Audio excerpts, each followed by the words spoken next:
The Painting in the Attic. Part 1. The Inheritance. After her grandmother's mysterious death, Dina inherited an old house located in a small town called Silent Valley. The house stood tall, yet weathered, surrounded by towering trees that kept the atmosphere dim even during daylight. It was as if sunlight itself refused to touch the place. Dina, a fine arts student, decided to stay there temporarily. She was looking for peace and inspiration for her final painting project. Though the house held childhood memories, there was one place she had never dared to enter: the attic. Her grandmother had always been firm about keeping it locked, but that warning now remained only as a memory. Part 2. The Sounds at Night. Her first night in the house felt strange. When all was silent and the lights were out, she heard slow footsteps above, dragging, deliberate. Dina tried to ignore it, thinking it was just creaking wood or a stray animal nesting in the rafters. But as nights passed, the sounds grew more frequent and persistent, sometimes accompanied by a soft whisper whose origin she couldn't place. Every morning, she woke feeling drained, as if something had been sapping her strength during sleep. One day, she discovered an old, rusted key tucked beneath a tablecloth. Curiosity slowly overcame her fear. The attic door, locked for years, creaked open for the first time in decades.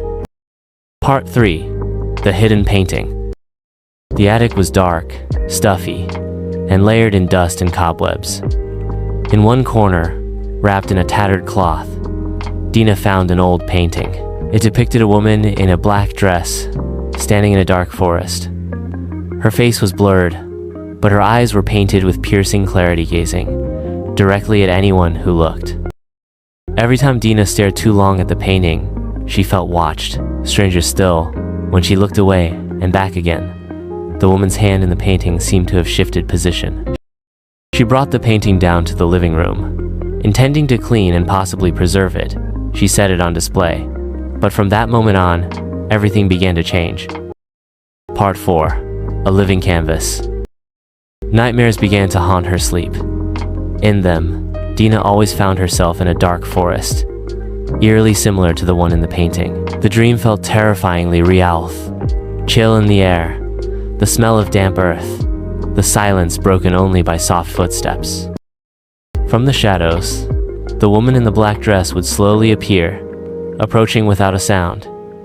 Each morning, the painting seemed subtly altered. The woman's face grew more defined. Her gown appeared soaked with mud or blood. Dina began experiencing physical symptoms: a creeping coldness, blurred vision, trembling hands when she touched her brushes. Her attempt to destroy the painting failed. The fire she lit snuffed out the moment it touched the canvas, replaced by the scent of burnt flesh, even though nothing was charred. On the back of the painting, she found an etched message, suggesting the materials used were far